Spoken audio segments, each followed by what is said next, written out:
Welcome to the Mindset Mile podcast, the show that'll leave you empowered to take action towards becoming the turned up version of your already awesome self. I'm your host, Aisha Zaza, and I'm so glad you're here. Let's go. Hello, fam. Welcome back to the Mindset Mile podcast. This episode is brought to you by our awesome sponsor, Upspace Fitness. I want to dive in today because I have a lot to share on this topic, and I'm hoping that this is going to be really beneficial for you, whether you have a great relationship with social media or you're someone that kind of has a love-hate relationship, or if you straight up have a very toxic relationship with social media.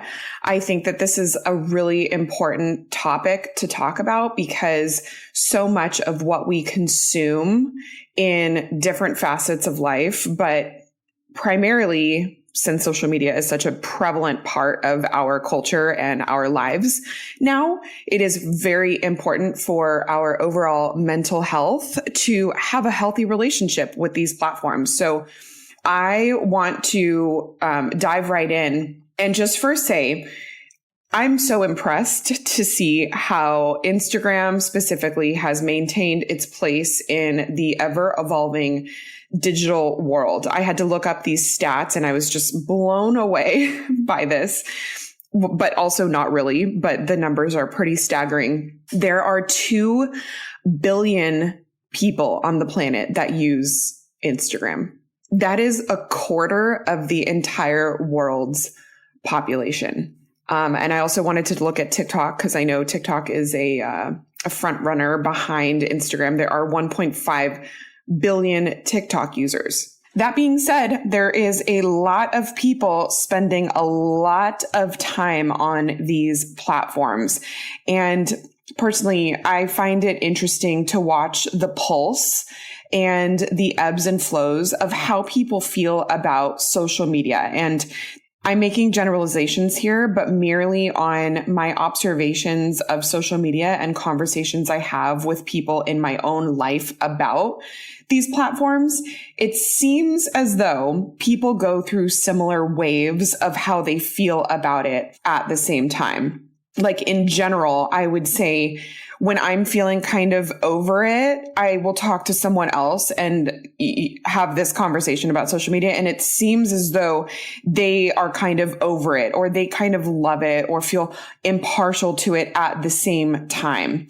So I think that speaks volumes to how and when things change on these platforms. But one thing remains pretty consistent, and that is most people still plug in to social media, even when they are in a hate relationship with it, which is so toxic. But whether or not you want to admit it, there are brains behind social media giants that know exactly what keeps people addicted.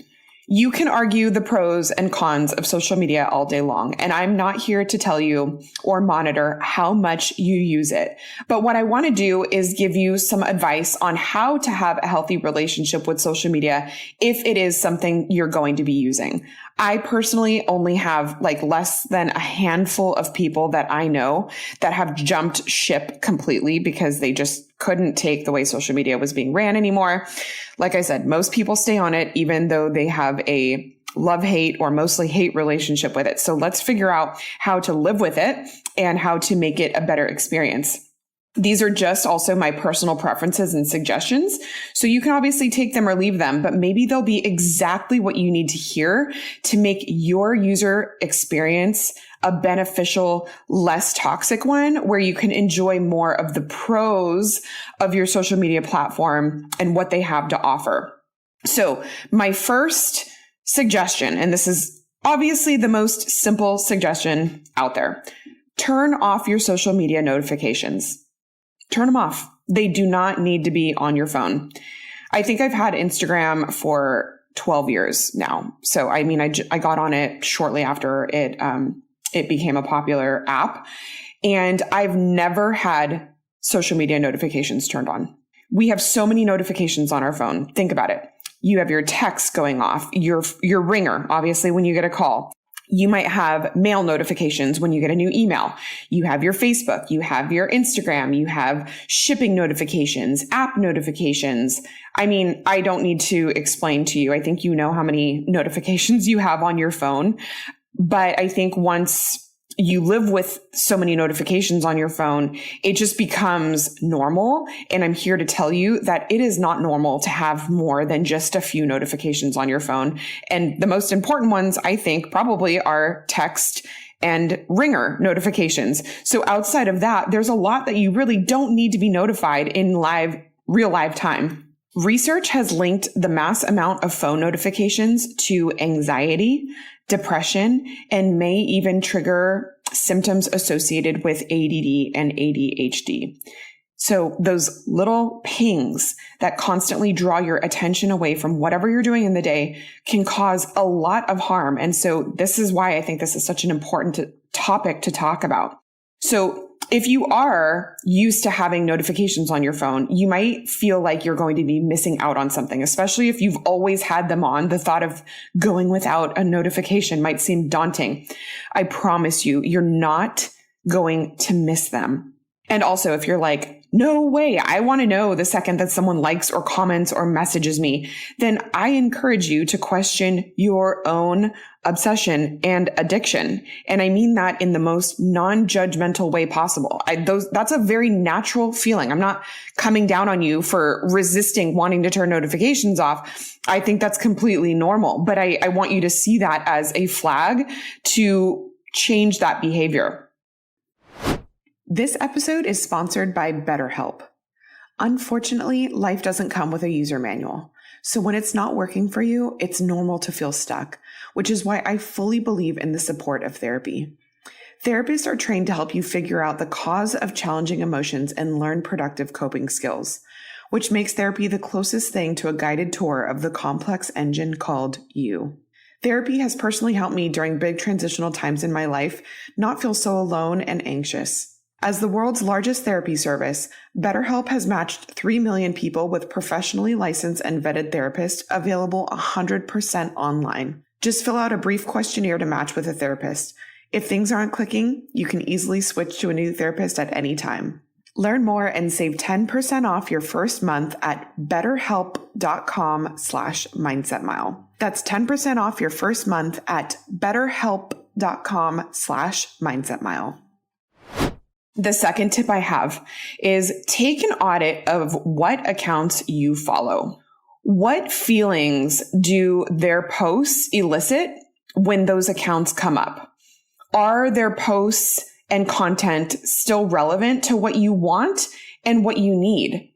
You may have followed someone for a really long time, but I want to give you permission and maybe even a reminder that your investment in time of how long you have followed a certain account is no allegiance to continue to follow them. If you have outgrown what they share, or if you find yourself comparing yourself to them, or if you find that their content has become annoying, or if you feel kind of obsessed with something that they share or jealous of them for any reason, you don't need to follow them anymore. I felt like I was going to miss some influencers like content if I unfollowed them. Guess what? Out of sight, out of mind. And you don't know how it's going to impact you in such a positive way by ridding those things out of your social media feed. So influencer overdose is a real thing. I used to follow a handful of fashion and lifestyle bloggers that I no longer follow anymore. And there was a time in my life where I really enjoyed their content, or I felt invested in their life. It was kind of fun to see what they were up to watch their personal and business growth, or really just to be captivated by their beautiful images and content. I find a lot of what creators create, I find that to be very inspiring. But there is a fine line between inspiring and feeling like envious or annoyed at what someone is posting. So that is what I want you to take inventory of. So for me, there was this feeling of burnout that I started to have. I was just kind of over it. I was over everything being so styled. I was over everything looking perfect. I was over filters they used in their stories. I was over what they chose to share or what they chose to talk about. It's not that it was bad. I just didn't have the capacity to consume how many people whom I didn't know what they were doing. I didn't have that much capacity to be consumed with that. So many opinions and so many brand collaborations or facades. Yet I found myself somewhat reluctant to hit that unfollow button, as if it's something that can't easily be undone. It just feels so like, okay, like I'm really doing this. I'm committing. You guys, it's just a follow and unfollow button. Like you can change the decision if you find that you miss their content, but it felt really rigid. And I questioned if I'd miss their content more, then I would feel better without it. And guess what? Like I said, out of sight, out of mind. So if someone's posts and stories are triggering, if they're annoying you, or if you find yourself jealous, envious, or completely out of touch with their life, unfreaking follow. Unfollow them. Follow people and accounts whose content you truly enjoy and can learn from. Follow people who inspire and motivate you. Follow pages that you can learn from, whether that's about health or social issues you care about, or fitness or food or design pages. I don't know what you're into, but don't just follow hundreds or thousands of accounts and forget about like who you're actually following. Follow them with intent and choose them wisely. Be intentional with whose news and images and content you are choosing to let into your brain and into your life. The third tip I have is contribute. A lot of times when I find myself being bothered by social media is when I'm either one, not creating content or posting myself, and two, when I'm mindlessly scrolling without actively engaging with people. So let me explain a little bit of what I mean here. Social media is fun when you use it to actually stay connected to people you know, and maybe you don't get to see them in person, and or when you create genuine friendships with people online. There are several people whom I've followed for years that I genuinely feel like I know them because we actually engage in each other's lives and in each other's content. In fact, I can count a few people whom I've actually met in real life and have become good friends with in real life because we met on Instagram. So stop mindless scrolling, complaining, hating, and engaging in bitterness. You can start by simply commenting on someone's posts or their stories. And here's a perfect example of when to do this. And this might seem very obvious, but so often we don't engage when someone posts something they are celebrating. Congratulate them. If someone posts about a loss they've recently experienced, give condolences. If they've posted something you found helpful, say thank you. It literally takes 5 seconds. And when you start giving thanks and participating in people's lives, you will find the experience much more enjoyable. After all, it is called social media, not anti-social media. Giving in general is life-giving, on or off social media, period. Constantly consuming and only taking is what is draining. So don't use social media less. I want to encourage you to use it more intentionally. Create a digital space for yourself in which you feel inspired and good about, not one that evokes jealousy, comparison, and doubt in yourself. So those are my tips. I hope that you found this helpful because this is more than just, social media is more than just a harmless platform where we watch people and like and comment. I really feel like there is so much impact that it has on our overall well-being, on our mental capacity. And I think that this is just such a fascinating thing. The psychology behind it is very interesting. And these are some of my practical tips to have a healthy relationship with social media since I'm on it.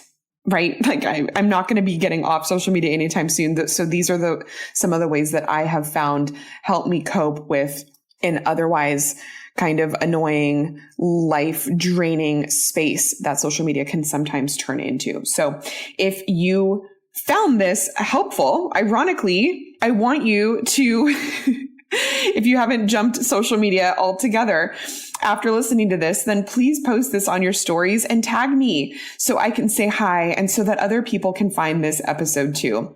I appreciate you so much. I can't wait to see you next week. Have an amazing week. And until then, make it a great day.